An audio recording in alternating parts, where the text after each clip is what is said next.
আসসালামু আলাইকুম সম্মানিত ভিউয়ার্স, আপনাদেরকে বাংলার প্রাচীন ঐতিহ্য ঢেকি দেখুন।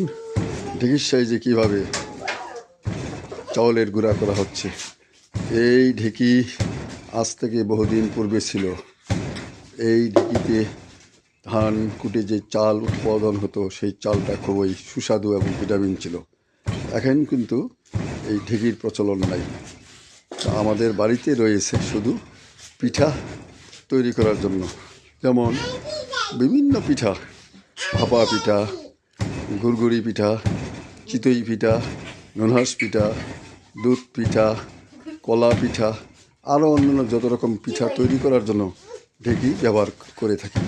অবশ্য ঢেকিটা আমরাও কিন্তু ধান ভাঙাই না, তারপরেও ঢেকিটা রেখে দেওয়া হয়েছে কাজের জন্য। ধন্যবাদ বন্ধুরা।